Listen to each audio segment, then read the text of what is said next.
Bonjour Natacha Nisic, merci beaucoup d'avoir accepté notre invitation pour Entretemps et de vous livrer au jeu de l'entrevue filmée. Pour ma part, je suis très heureux de pouvoir vous accueillir ici et de pouvoir échanger avec vous parce qu'il y a beaucoup des thèmes que vous abordez dans votre travail qui rentrent en grande résonance avec les enjeux qui sont importants aux yeux de la revue Entretemps.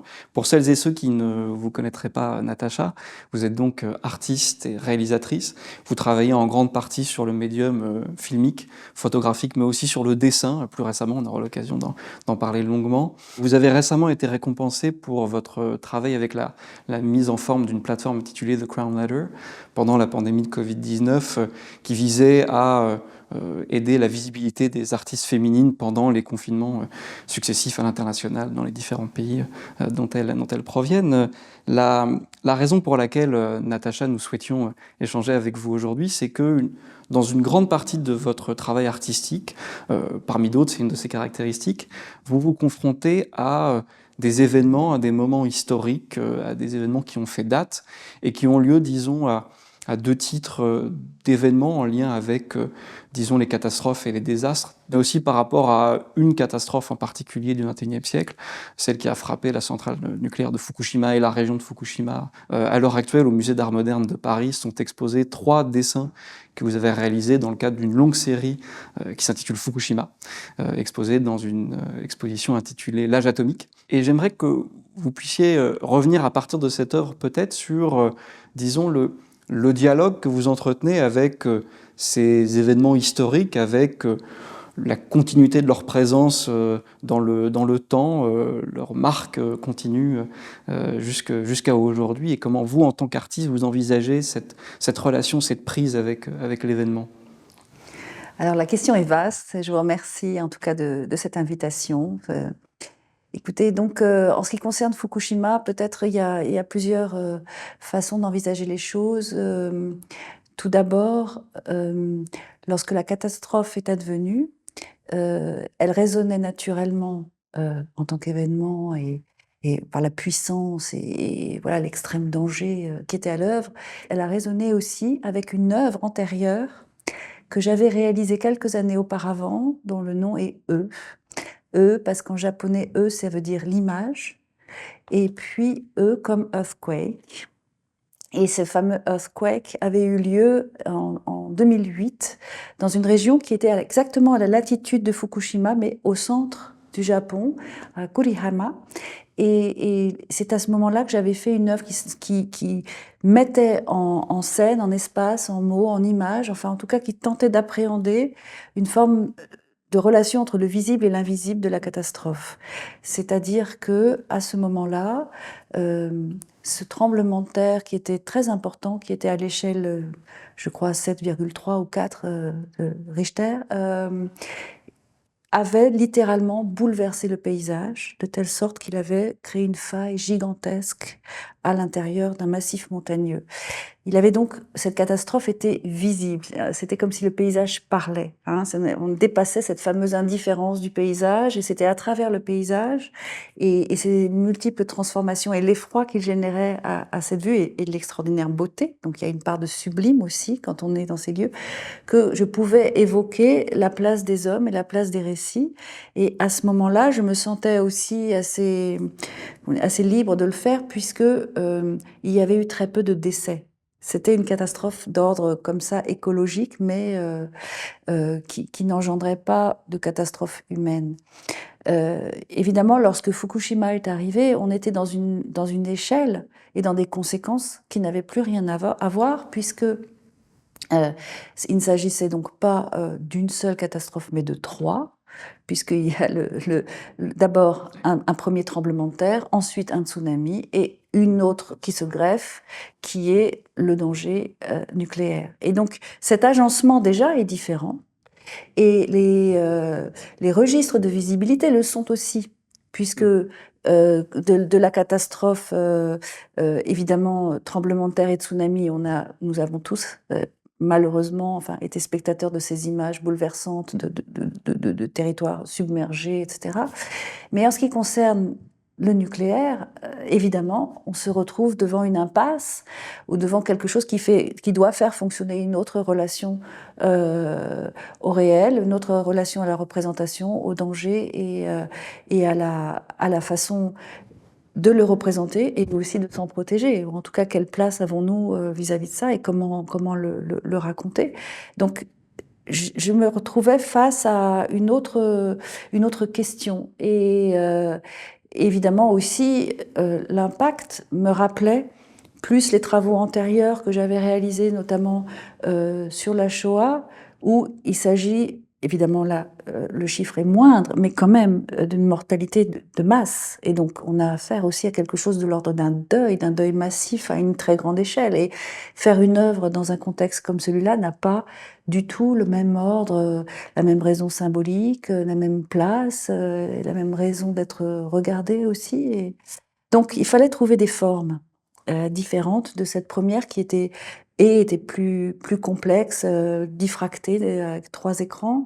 Et là, en fait, j'ai de manière assez naturelle trouvé comme un écho en moi-même sur les différentes temporalités de cette catastrophe. Il y avait l'idée, d'une part, que cette catastrophe nucléaire était pour l'infini, en tout cas durait un temps bon, on connaît la durée du césium, mais bon, voilà, cette chose allait rester impénétrable, invisible, menaçante dans l'air et tenir le paysage et empêcher, voilà. Et avec ça, quelle serait ma réponse? Eh bien, c'est là que j'ai commencé à faire ces dessins, c'est-à-dire qu'il fallait que, presque qu'en termes de réponse physique, je puisse avoir comme une activité quotidienne qui serait extrêmement répétitive, extrêmement disciplinée,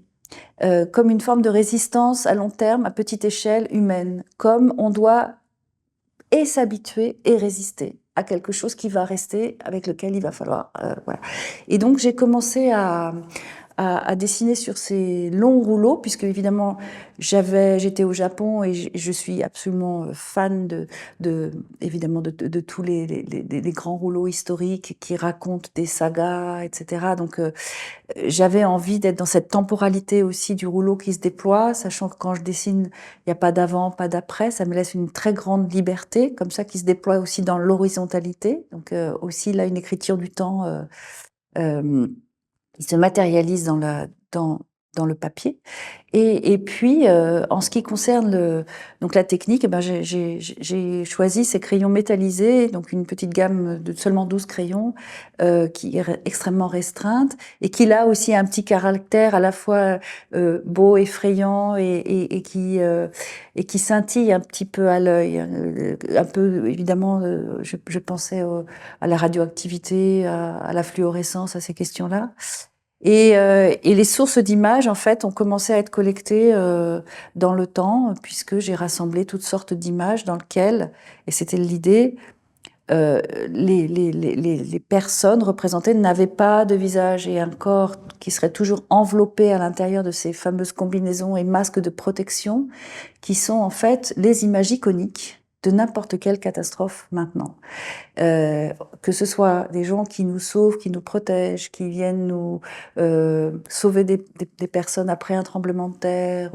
Ce sont toujours des personnes qui n'ont plus ni de visage, ni de corps. Il y a une forme d'anonymisation complète de la valeur est positive ou négative de cette relation. Et c'était ça aussi. Et il y avait aussi l'idée que, en l'occurrence pour Fukushima, ce sont ces fameuses personnes invisibles qui ont nettoyé, qui sont allées se sacrifier sur le lieu radioactif, etc. Donc voilà. Donc j'ai cette banque de données, en fait, d'images qui n'a cessé de croître dans le temps. Et les dessins ont commencé en 2013 et continuent toujours. La série n'a pas cessé parce qu'en fait, elle n'a pas cessé d'être alimentée naturellement par ce que nous avons traversé, que ce soit, entre autres, bien évidemment, le corona, etc. Je me suis aperçue que j'avais des images similaires. C'est vraiment assez étonnant.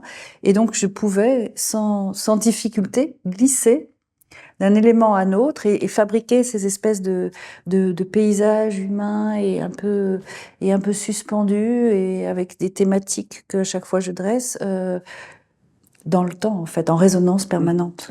Mais ce serait intéressant parce que, notamment par rapport à à la radioactivité même, effectivement, on ne peut pas la voir, mais on sait qu'elle est présente, et donc vous montrez bien que se noue avec elle un nouveau rapport avec le temps, avec la temporalité, et je crois que vous le dites très bien, c'est comme si cette catastrophe, ou du moins le début de la parenthèse que vous ouvrez, enfin du moins que vous voyez avec un peu Fukushima, que vous posez à ce moment-là dans votre travail, c'est comme si en fait elle continuait de se reproduire, qu'elle ne s'arrêtait jamais tout à fait, mais aussi, et c'est ça que je trouve extrêmement fort dans votre travail, c'est la manière de vivre personnellement cette transformation du temps, le fait que vous vous mettez dans une autre situation existentielle, si je puis dire, le fait de quotidiennement vous atteler à ce travail, et vous le dites en plus en réponse.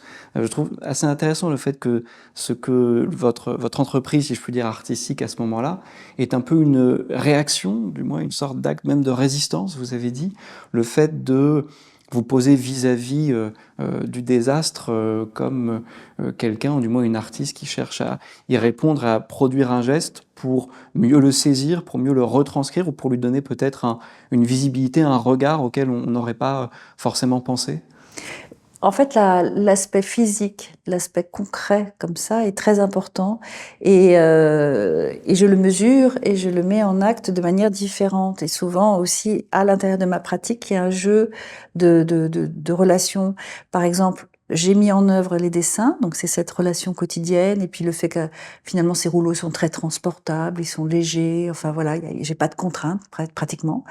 Et j'ai en revanche fait une vidéo qui se nomme F, qui était là différente. Il s'agissait vraiment d'aller faire un film, et j'appelle ça dans mon travail des statements. C'était un petit peu dans la lignée de la porte de Birkenau que j'avais réalisée de nombreuses années auparavant, où il s'agit d'avoir une image conceptuelle qui est le jeu d'un dispositif qui est en œuvre, et c'est la façon de mettre en œuvre ce dispositif et la façon dont il se donne à voir va exprimer une idée très forte, un peu comme une sorte de monument visuel, mais dans le temps d'une vidéo. Et en l'occurrence pour F, donc qui est aussi à mettre en jeu avec les dessins, l'idée était que si je me rendais, donc encore là un déplacement, quelque chose d'assez lourd, d'y aller, d'y être sur place et de non pas juste être dans ce retrait des images un peu plus confortable. Non, le fait d'être sur place, si je me trouvais face à la mer, et là c'était plutôt cet élément de la catastrophe, plutôt le tsunami que j'abordais, la mer ne me dirait rien, en l'occurrence, parce que voilà, c'est toujours cette espèce de provocation, je trouve parfois du paysage quand il n'est pas affecté, de ne pas inscrire ou de laisser des traces si ténues. En tout cas, la mer, en tout cas, voilà. Mais en revanche, si je me retourne, je verrai le désastre, je verrai la ruine, je verrai, voilà. Et comment inscrire ce jeu à la fois dans le temps, dans l'espace, et évidemment dans un temps. Il s'agit avec la ruine de traverser le temps à l'envers, en fait. Comment mettre ça en œuvre à l'intérieur d'une seule même image? Eh bien, donc j'ai mis en place un système de miroirs qui finalement sont traversés, puisque la caméra avec un travelling va à la fois lire le paysage et à travers le miroir, avoir le contre-champ, et donc dans le même temps, on se retrouve avant et après, et à la fois dans une espèce de relation au souvenir, et en même temps les conséquences, et dans la mer, eh bien quelque chose qui serait cette espèce de possible avancée vers un futur marqué de ce passé. Enfin, en tout cas, cette dualité permanente, je cherchais à l'inscrire dans l'image. Et donc là, c'est un autre dispositif. Et ça montre bien en plus cette coprésence avec le fait que ce n'est pas simplement d'un côté la vie qui continue ou l'avenir et de l'autre la ruine qui serait derrière, et voilà, comme si on pouvait scinder un peu le regard. Le fait d'être présent même montre bien, et je crois que vous l'exprimez même physiquement, le fait qu'on sent ce malaise, cette tension, et vous parlez un peu plus tôt de la porte de Birkenau avec ce même dispositif de travelling en même temps avec cette caméra qui avance mais recule et qui donc oui, d'une forme de malaise. On ne sait pas tout à fait comment on regarde. Ça met une sorte de doute vis-à-vis de notre manière de ressentir, d'un point de vue strictement visuel d'ailleurs, le lieu, ce qu'on peut en comprendre, ce qu'on peut comprendre de cette catastrophe passée, et en même temps bien voir que, au final, ça se joue dans cette ambivalence toujours un peu coprésente, toujours ici, où d'un côté, possiblement les choses reprennent, mais de l'autre, les traces en fait ne s'effacent jamais tout à fait, et il y a toujours cette présence de l'un comme de l'autre qui se joue. Et je trouve ça extrêmement frappant, et ça permet, je crois, de faire le pont vis-à-vis d'un autre lieu où vous êtes rendu, et qui, je crois, s'inscrit un peu dans une logique assez semblable d'une certaine manière. Récemment, en 2023, vous avez publié un ouvrage intitulé Les Fumées, carnet pour un procès de génocide. Rwanda 1994, France 2018 aux éditions Créafis. Est-ce que vous pourriez un peu nous parler du procès auquel vous êtes rendu, ce procès pour génocide, quel était-il en France? Alors effectivement, c'était le procès de 2 bourgmestres, Tito Bahaira et Octavian Genzi de Kabarondo, voilà, un bourg, une petite ville du Rwanda.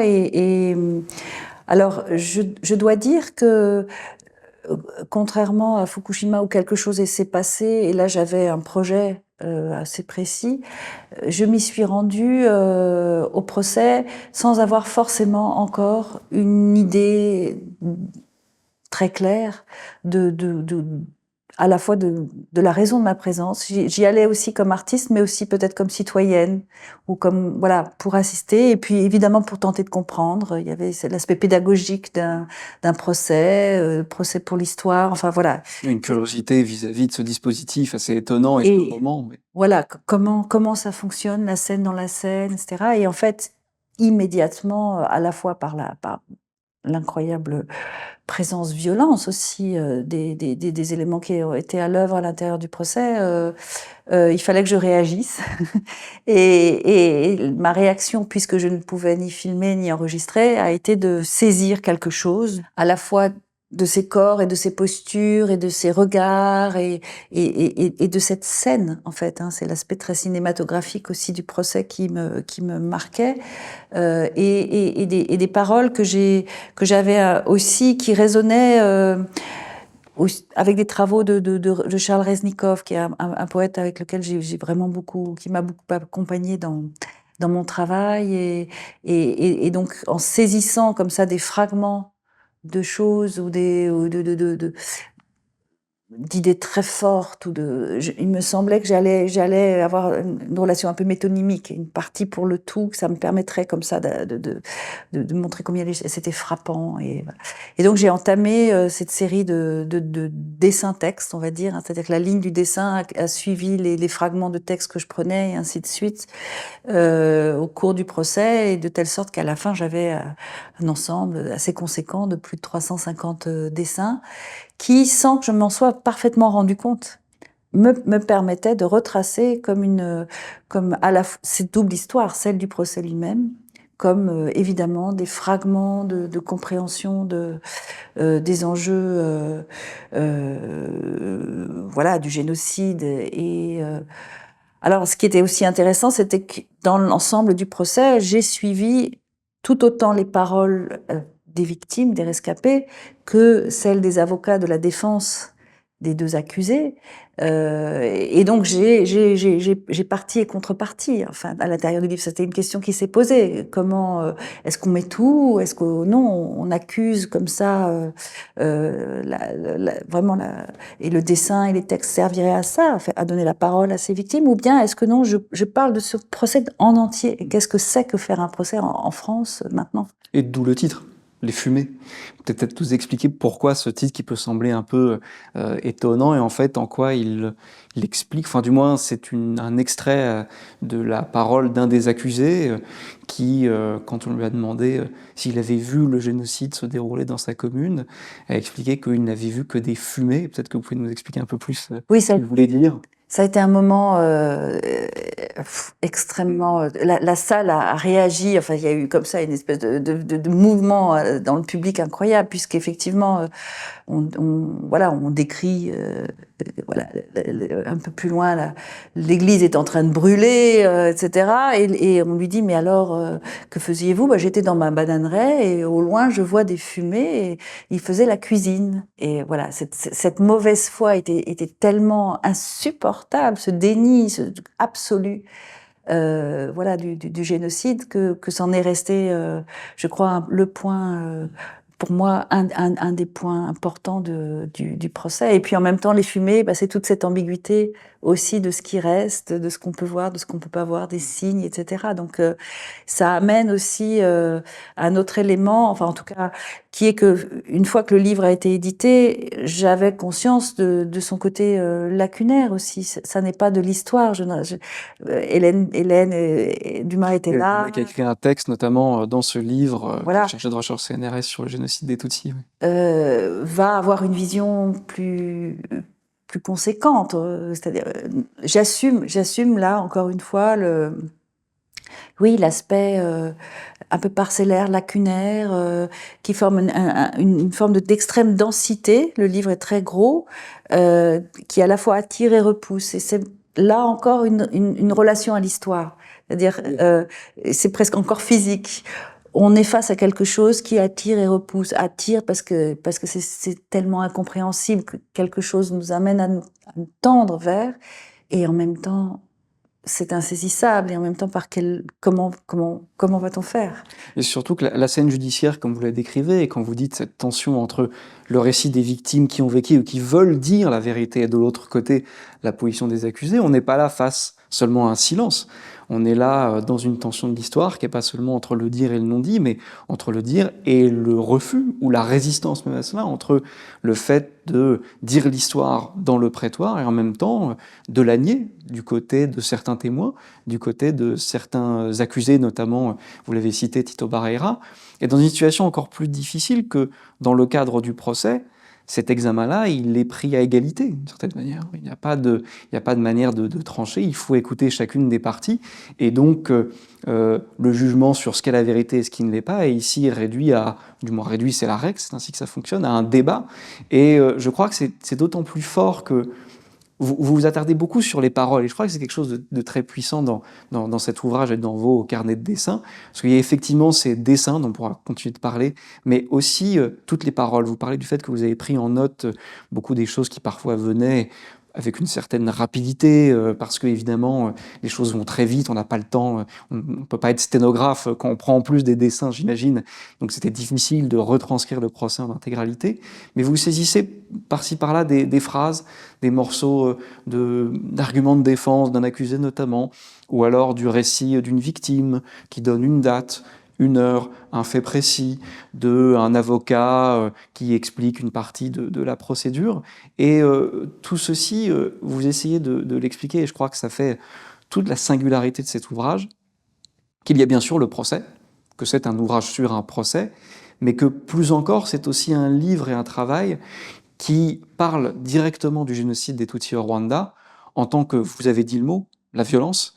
La violence était omniprésente dans ce procès, et comme si, au final, ce procès qui a eu lieu plus de 20 ans après le génocide des Tutsis au Rwanda, et d'autres procès ont lieu encore aujourd'hui, comme si la violence de 94 continuait d'avoir des ramifications simplement verbales, comme si son irradiation, si on peut dire, pour faire le lien avec Fukushima, continuait de peser, et peser même sur les acteurs des procès, peser sur les gens qui s'y rendaient, comme vous, cette violence qui, bien sûr, n'est pas celle de la violence de masse directe, mais restait palpable au moment du procès.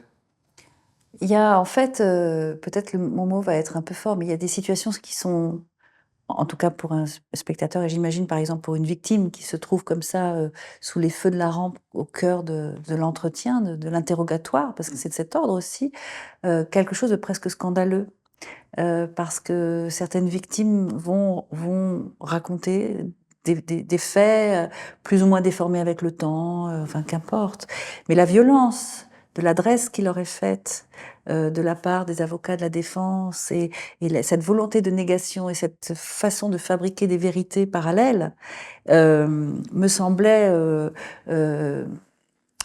tellement presque injuste ou tellement inécoutable qu'il fallait trouver des façons de faire exister quand même ces paroles qui allaient disparaître aussi, hein, qui allaient être dites comme ça et il n'en resterait rien. Donc c'était aussi cet acte-là qui était important, évidemment de mettre en jeu la violence par le jeu des contrastes, par le jeu des contre-récits, mais aussi pour faire encore exister ces paroles des victimes et ces faits. Et c'est ce qui m'a aussi conduite à... une fois que le livre a été édité, vous parlez de paroles, mais c'est des paroles écrites. Alors, de nombreuses sont retranscrites à la main. Ensuite, on les a retranscrites parce que je suis plus ou moins lisible. Mais le livre est quand même dense et un peu difficile. J'avais envie de le faire parler. J'avais envie que le livre s'exprime, qu'il sorte de sa comment dire, de sa carapace de livre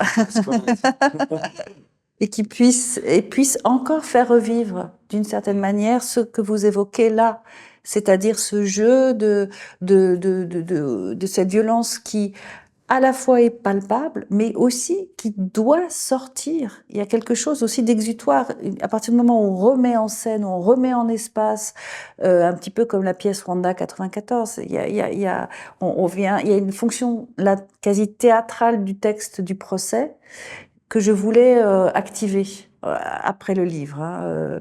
C'est l'aspect un peu cathartique de la fonction théâtrale que j'avais en tête. Et c'est comme ça que j'ai ensuite décidé de chercher à mettre en scène, à mettre en espace ces paroles. Et donc il y a eu une série de performances à trois voix, donc deux jeunes femmes qui... Mon idée était de travailler avec des jeunes femmes de la génération d'après, des enfants, de jeunes femmes qui ont une histoire différente, mais voilà, qui sont des filles de rescapés, donc qui à la fois tentent de s'échapper et en même temps sont rattrapées, enfin voilà, et avec qui il fallait faire un travail très très important pour qu'elles acceptent, pour qu'elles veuillent retourner sur ces pas, retourner sur ces paroles, retourner sur cette histoire.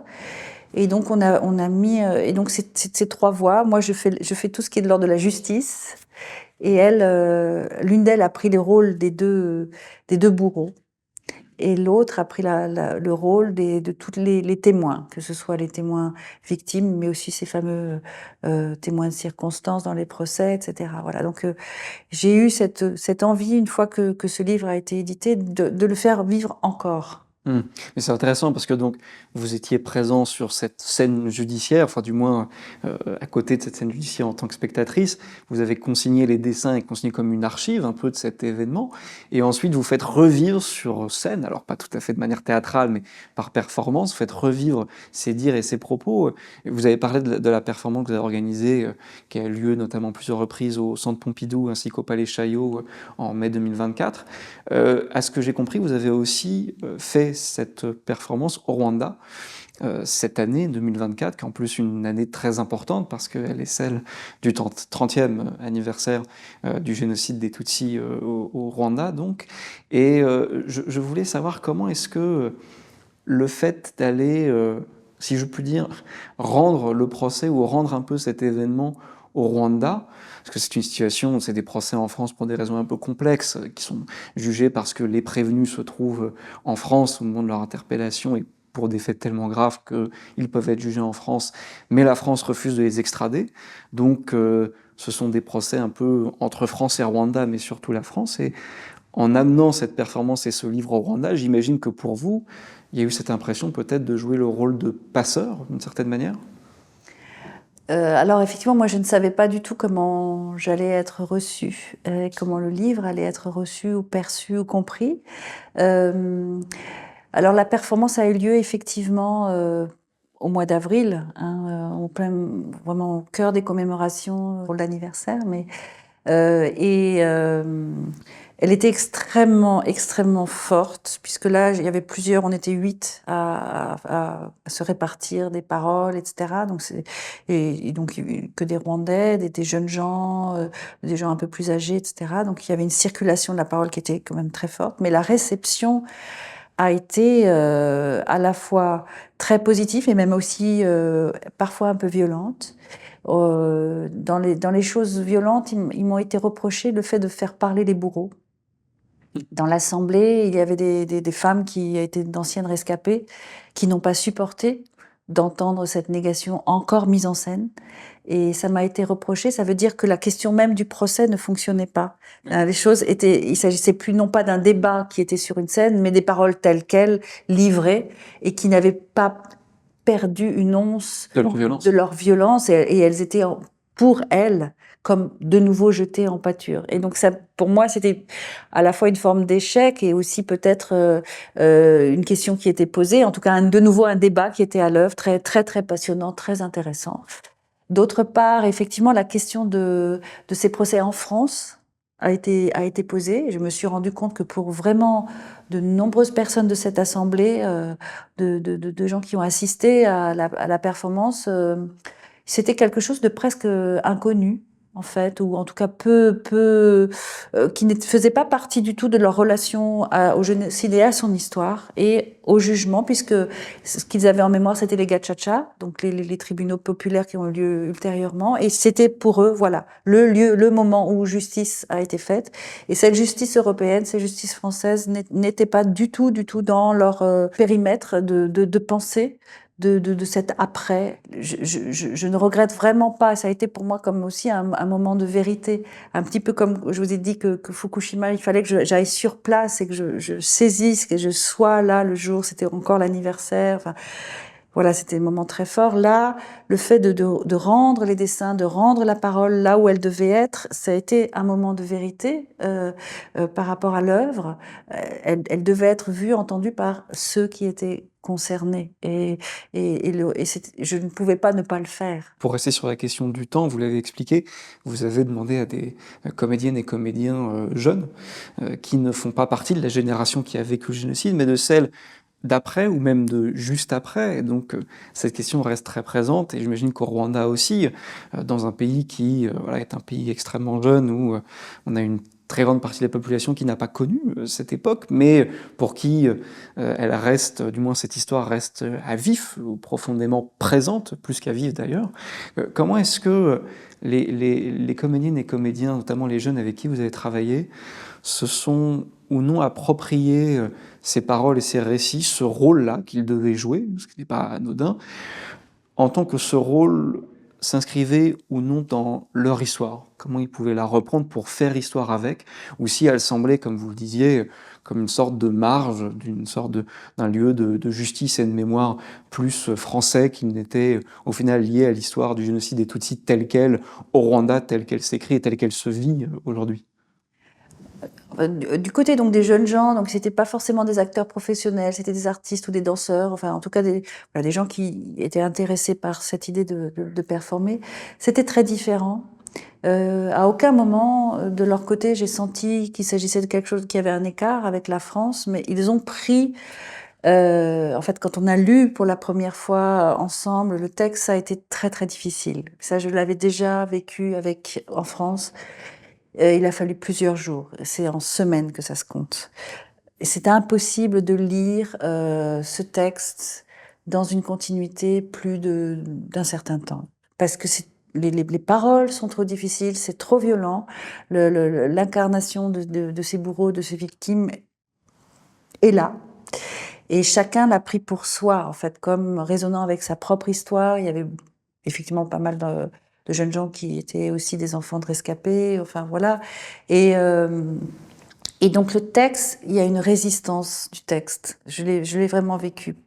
Il y a quelque chose de presque impossible. Et il nous faut passer ce stade et accepter de prendre cette parole et voilà, d'être là aussi le passeur ou le transmetteur et de savoir. Et pour chacune d'elles et chacun d'eux, je crois que c'était aussi une forme d'acte de résistance aussi que d'accepter de faire ça. Ça a été un vrai enjeu intime et personnel, et comme un geste pour eux, pour la communauté, pour l'histoire. Enfin, à chaque fois, il y a une valeur symbolique qui dépasse largement la situation et le texte et l'œuvre. Et sinon, cet engagement ne fonctionnerait pas. C'est trop difficile, en fait, intimement à faire. On revient même à ce que vous avez fait vis-à-vis de Fukushima, le fait d'une résistance, d'un acte d'engagement même que vous avez dit. Et je voudrais peut-être terminer sur ce point-là. Comment est-ce que vous envisagez vis-à-vis de voilà, ce dialogue et cette confrontation avec des événements catastrophiques, avec la violence de masse, avec les désastres écologiques et humains notamment, le rôle de l'artiste, le rôle de l'art même en général, la création artistique, vous le situez dans ce lieu de résistance et d'engagement? À quel endroit précisément? Comment l'artiste se met en résistance et en action vis-à-vis de ces différents drames? Alors, comment dire, l'œuvre ne doit pas être assujettie à une thématique, hein. L'œuvre, il y a une forme de liberté quand même, et c'est de ça aussi dont il s'agit, hein. Il y a quelque chose qui doit exister, qui doit vivre en soi et pour soi, pour que l'œuvre ait assez de force pour parler aux autres, hein. Je ne suis pas là pour faire un reportage, ou etc. On peut aussi avoir un engagement militant en allant sur des lieux de guerre, etc. Il ne s'agit pas de ça. Il s'agit de concentrer à l'intérieur de quelque chose qui est un tout, qui est une façon d'être, qui peut être, comme je le dis, physique, par un déplacement, ou au contraire par une relation active au corps, du dessin, etc. De chercher d'ailleurs ces formes qui vont inscrire par la distance qu'elle propose, un chemin possible à la fois pour saisir de manière très intime, hein, les choses, très sensibles, et en même temps les évoquer, et en même temps donner des pistes. Mais je ne suis pas quelqu'un qui va détailler, ou qui va forcément expliquer, etc. On est dans un autre registre. Et ce registre-là, c'est toujours quelque chose d'assez fragile. Il n'a pas une délimitation, il n'a pas volontairement une définition, il n'a pas un drapeau, non. Ce serait le réduire, et ce serait aussi éteindre quelque chose. Donc il s'agit de trouver à chaque fois, à chaque situation, et là, bon, la question de la catastrophe avec le temps long du réchauffement, etc., et je me pose plein de questions, mais il s'agit de formaliser dans des choses qui peuvent être aussi très éphémères ou dans la durée, hein, mais c'est de fabriquer ces formes de traces qui incluent en elles-mêmes leur fragilité. Hein, voilà, qui ont un propre regard aussi sur la façon dont elles existent. C'est l'œuvre qui propose, enfin, c'est l'œuvre qui fait ce travail-là. Voilà, je ne suis pas quelqu'un qui va non plus forcément. La première pièce que j'ai fait sur Birkenau, par exemple, les gens étaient assez désarçonnés, ont compris tout en comprenant pas forcément, puisque je n'allais pas prouver, je n'allais pas détailler, je ne suis pas non plus historienne dans ce sens-là, mais voilà, je pense que je peux proposer comme ça une espèce de détachement, hein, de détachement réflexif aussi, sur un peu plus ontologique aussi, un peu plus existentiel, un peu plus philosophique, sur notre relation à comment survivre à la douleur, ou comment survivre à la violence, ou comment encore créer une forme de vie après ça. Merci beaucoup, Natacha Nisic. C'était un vrai plaisir, un vrai honneur de pouvoir échanger avec vous aujourd'hui. Ben, merci infiniment de cette invitation à la Fondation Hugo du Collège de France. Et voilà, je suis ravie d'avoir pu m'entretenir avec vous. Merci, Natacha.